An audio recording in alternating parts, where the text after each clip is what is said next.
he got hit with a slow, creeping illness that ate away at him piece by piece, turning every day into a quiet battle he couldn't win. The only thing keeping him going was a strategy game he played non-stop, losing himself in its world just to forget the pain. He kept playing till the very end, right up to his final breath, but death didn't take him away. Instead, he opened his eyes inside that same world he used to escape to. Now completely powerless, no strength, no skills, just him alone in a kingdom of ruins.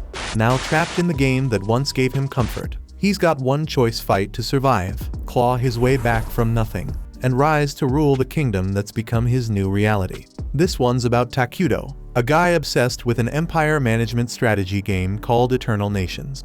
Even while stuck in a hospital bed, he kept grinding through the game until the very moment he died playing it. But death wasn't the end, because a second later, he finds himself in a forest, chilling on a throne inside some ancient ruins. And the first thing that hits him is how clean the damn air is. Then a woman walks up to him, asking if he's finally awake.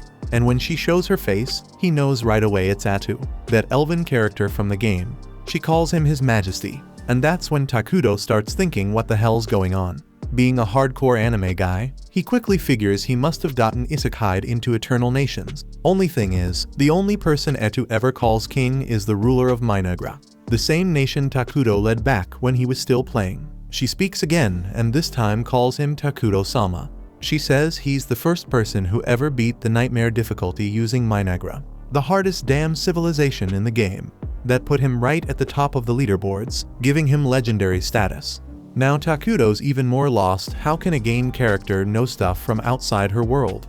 But Atu explains that she remembers it all, every win, every loss, every single word he said to her through the screen, like she lived the whole thing right beside him.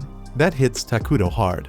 He starts tearing up, telling her how happy he is to finally talk to the one character he always cared about most, and Atu says she feels the same. Still, none of this explains how he ended up here, so Takuto asks if she's the one who brought him into this world. Atu says she's got no clue how they ended up here, since she also showed up in this spot just minutes ago. But there's one thing she's sure of: it all feels exactly like Eternal Nations.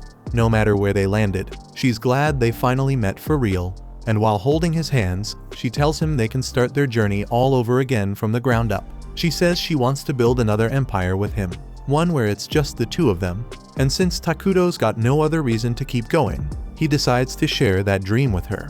As he reaches out for a handshake, Atu suddenly shifts into full scripted mode, calling herself Sludge Atu, a bastard child of a ruined world, swearing that from now on, her mind and body belong to Takuto. She's supposed to be an evil character, but the whole thing comes off super cliché, and both of them end up a bit embarrassed by it. Still, Takuto plays along, and with a straight face says that he and his right hand Atu will build the most wicked empire ever known, Minagra. Takuto then checks if Atu remembers what their first step should be, and she proudly says they need to lock themselves away like true shut-ins so no outsiders can spot them. To make that happen, Takuto uses an emergency summon to call out a scout, this long-legged creepy bug.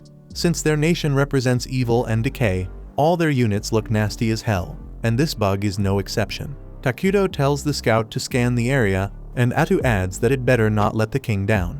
The bug listens and crawls off right away. Turns out Takuto can actually see everything the scout sees, and that's when they both realize this world works exactly like the game. He takes a second to explain how the summoning works. His total magic power is 200, and bringing out the scout used up 100 MP. Now he's thinking what to do with the leftover energy. He could use 20 MP to build a base, but part of him wonders if it's better to summon a fighter to guard them. Problem is, that costs way more than what he's got right now. In the original game, Atu's a hero unit, which means she's got serious combat skills, but since they're only just starting out, her power level's sitting at a lowly 3.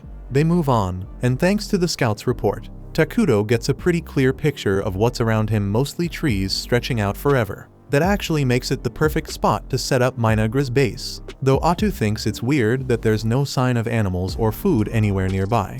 Since it's too risky to explore, Takuto tells the scout to expand its search even farther just to be safe. Atu suddenly looks down, feeling useless for not helping her king, but Takuto tells her she doesn't need to do anything, just having her beside him is more than enough. That line hits her right in the heart, and she falls for him right then and there.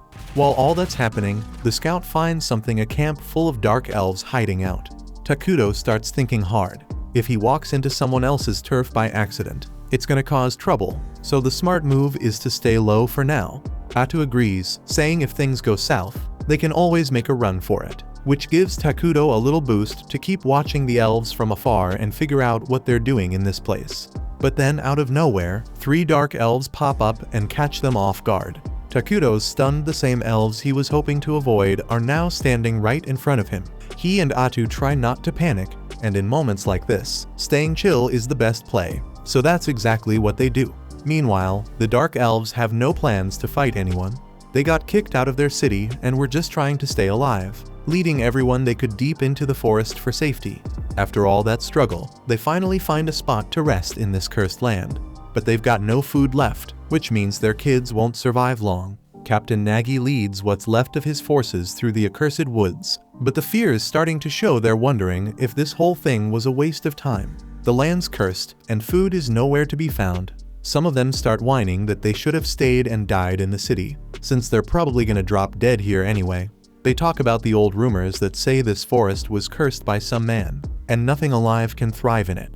Nagi shuts them down fast. If they give up now, there's no hope left for the kids waiting behind them. He reminds them that those little ones still believe in them, and they've got no choice but to push forward without turning back. Even while pushing forward, he keeps thinking about what they said, and deep down, he knows they weren't wrong. The odds of surviving out here are pretty much crap. But even if his people are scared and ready to quit, he's still their captain. He has to keep leading no matter what. As he gets closer, he suddenly senses Takuto and Atu's presence, and that freaks him out. He panics, thinking if they get attacked now, it's all over. What he does next could shape the fate of his whole race, so he knows he has to handle this smart. When he shows up, he sees Takuto looking like some kind of dark spirit while Atu looks normal. Nagi instantly drops to his knees, and his group follows. He admits they crossed into forbidden land and had no right to be there. Atu steps forward and demands to know why he came, knowing this place was off limits. Nagi explains everything, how they got kicked out of their city, had no time to prepare, the long trek, and how their starving kids are waiting deep in the woods. He's tense as hell, especially with how cold Atu's stare is. He thinks they're about to get wiped out, but then Takuto asks if he's hungry. Nagi stays quiet, but Atu leans in and tells him to answer her master. So he finally says yes. Right away, Takuto summons a bunch of apples. Nagi's never seen one before and doesn't even know it's food. Takuto tells him they're juicy inside and worth trying. Nagi hesitates, unsure if it's a trap, but when he looks around, his soldiers are already munching away. Atu tells him to eat, but he's still stuck. Then Takuto drops some pears too, and now Nagi starts doubting the guy. Nobody ever treats dark elves with kindness. They're used to getting kicked around, so getting help this easy feels off. He tells Takuto he'd rather take the food back to his kids in the forest. Before he can finish, Takuto drops even more fruit in front of him. Nagi's stunned and grateful. Back in the forest, the kids are barely hanging on, just praying for a miracle. That's when they catch a familiar scent, and it hits them. Nagi and the others are back. Not just back, but loaded with food and something they hadn't had in a while, hope. Nagi tells them to get ready to feast, and everyone starts digging in. The starving kids finally eat, starting to recover. One elf asks Nagi where all this food came from, but he doesn't explain a thing. He just says fate smiled at them, though in his head, he can't stop thinking about that dark figure they met earlier. After the meal, everyone gets some solid sleep, while Nagi stays by the fire, keeping watch and turning thoughts over in his head. That's when Elder Molter steps in and pulls him out of it. He thanks him for everything, but says the fruit tasted like nothing he's had in 200 years. Nagi agrees, says it felt strange when he ate it too. Molter asks where it came from, and Nagi tells him they met a legend in the cursed forest. Says they wandered in and ended up face to face with something unreal. Molter starts to wonder if it was the King of Ruins, that old tale about a shadow showing up when the world's too full, tearing it all down and drowning it in darkness. No one knows if it's real since nobody's ever seen it. Molter asks if Takuto gave that title to himself, but Nagi says the man never introduced himself, just spoke through his maid. Molter says a King of Ruins would never give something for free, then asks what Nagi gave in return. Nagi answers it was nothing, just pure kindness. Molter calls bullshit, says no dark force ever gives without a price. Nagi says he helped them with no catch, calls him the Great One. Molter argues that title doesn't fit someone like the King of Ruin. But Nagi stands firm. The man helped them when no one else would. Nagi wonders if they should have died instead of accepting help. But Molter sighs and says maybe he's right. When the time comes to repay that debt, Molter will do the talking, so no one else needs to worry. Nagi watches his people sleep and wonders when they'll finally rest without fear. At the same time, Atu's furious Takuto wasted mana feeding strangers. She snaps at him, clearly pissed. He tries to say he felt bad for them. She's shocked, reminding him they've got no clue what kind of future awaits Minagra, or how much they'll have to fight. She calls it reckless, then backs off, saying she shouldn't have spoken like that to her king. But Takuto reminds her he can't survive here without her. They're a team. He admits when the elves showed up. He froze, maybe because he's awkward around people. Atu hadn't noticed, thought he was just acting the part, speaking through her like some true king. They tease each other for a bit until his pet returns with the latest report. The next morning, Nagi gets set to go see Takuto again, and Elder Molter stops him, asking if he's really ready to stand before the king. He says since they already took food from the Dark King, they should be ready to pay whatever price he puts on that kindness. Nagi pushes back, says Takuto never asked for anything. But Molter says that's just how things work. Evil doesn't help for free. There's always a catch somewhere. Still, he agrees they've got no choice but to rely on Takuto, since nowhere else is safe for them now. They both head toward Takuto, not knowing his insect scout's been spying on them the whole time. Takuto pulls the bug back to report, and once he finds out the elves are on their way, he just hopes they grab the leftover food and leave without making it awkward. He starts to freak out a little, says he's bad at talking and doesn't know how to deal with this kind of stuff. Atu steps in, says she'll handle it, and reminds him it's better this way. The elves need to see they're not even worthy of speaking to their king. Soon after, Molter and Nagi arrive, and the old elf throws out some fancy greeting, thanking Takuto for the food he gave their people. Then he asks if they can know the name of the one who helped them. With a nod from Takuto, Atu gives them the name, declaring him as the Dark King of Ruin. That hits them hard, confirming every fear they had. Atu then tells them to take the food and move along. It won't last long anyway, so no reason to stick around. But Molter says he wants to give something back for the help they got. He asks what they can offer in return.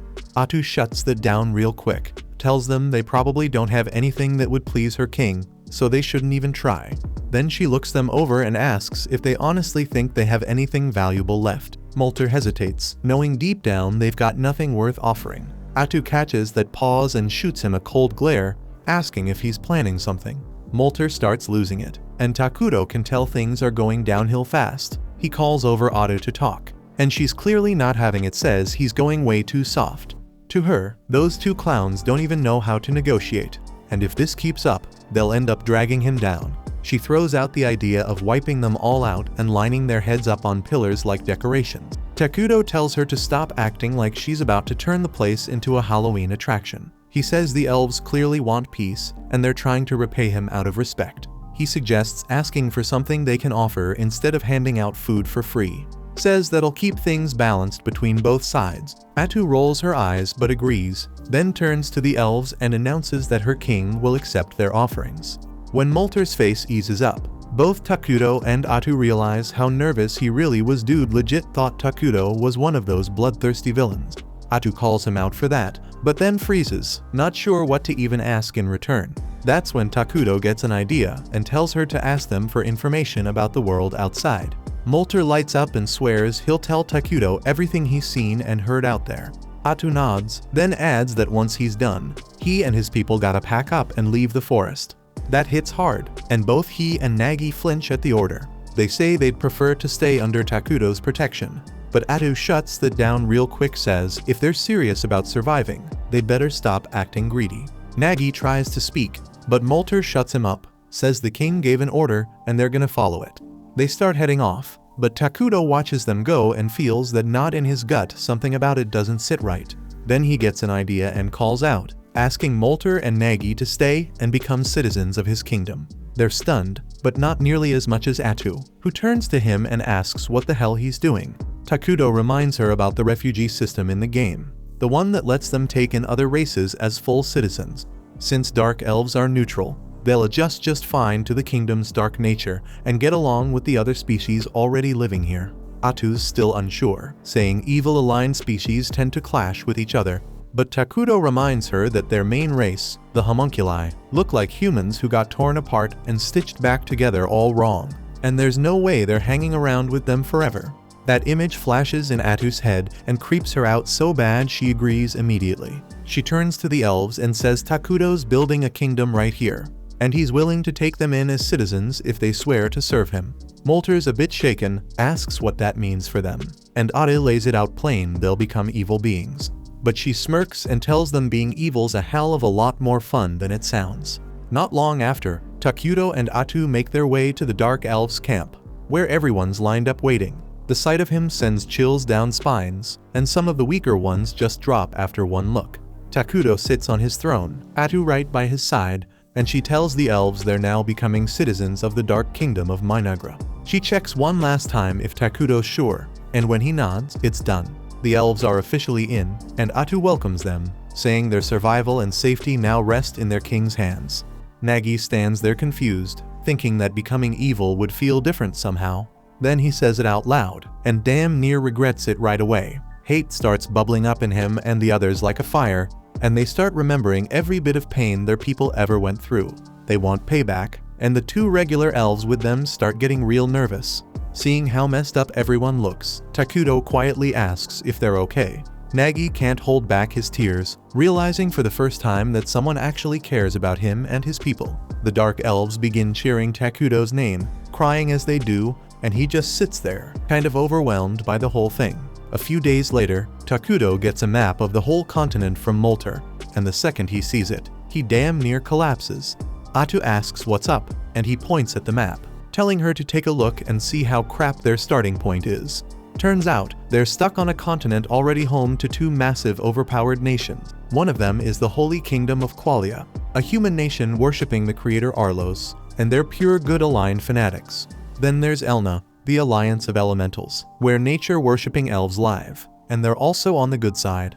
Atu takes one look and freaks out, saying if either side finds out about their kingdom, they're screwed. She drops next to Takuto, but he pulls himself together and says as long as they don't get caught, they've still got time to grow. He reminds her that in the game, their homunculi were dumb as rocks and couldn't research anything, but now that they've got Dark Elves, they've actually got a shot at getting smarter.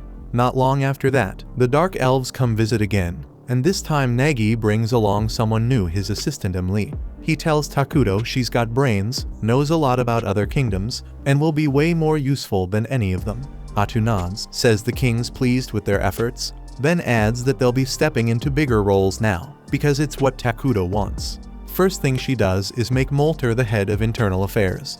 She says she expects a lot from him, especially since she found out he's got magic under his belt. Then she looks at Nagi and names him head warrior of Minagra, tells him to start building a serious army to keep them safe. She puts full control of recruitment in his hands, and he gets all fired up, shouting about how he'll wipe out their enemies and hang their heads as trophies.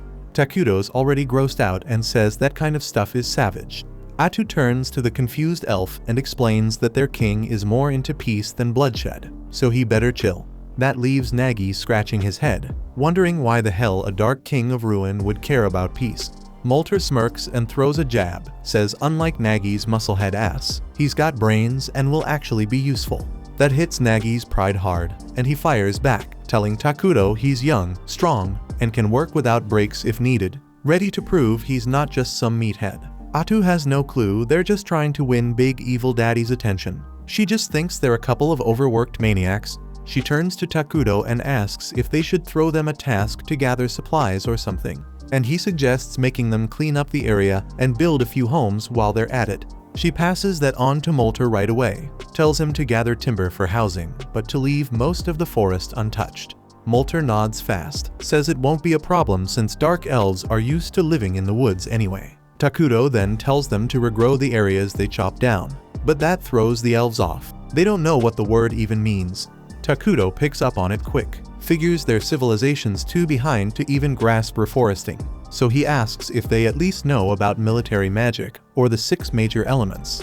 Molter says he's only heard of 4, And Emily says she's never come across any country using something called military magic. Takuto and Atu glance at each other, realizing this world's way more primitive than they expected, but that might be a damn good thing. If they level up their magic tech fast, they can steamroll other nations in no time. Atu takes the chance to explain what reforesting is, says it's when you grow new trees where old ones were cut. The elves say they kinda do that, but not with magic. Atu grins and starts making stuff up, saying reforesting uses 6 elements to speed up the process, then shamelessly gives Takuto credit like he invented it. She keeps hyping him up, says he's the genius behind those tasty fruits they ate, and adds that grapes are her absolute favorite. Emily jumps in too, says she planted some of the grape seeds and a few sprouts already popped up. That surprises Takuto. He didn't think anything would grow in this place. But then it hits him if he can magically recreate earth fruits here. Maybe he can make other stuff too. To test it, he tries creating a coin. And when that works, he realizes he can probably produce things like gunpowder and all kinds of scientific crap. That gives him a serious edge. One that could push his kingdom way ahead of everyone else. Thanks for watching. Please hit like and subscribe, it makes all the difference.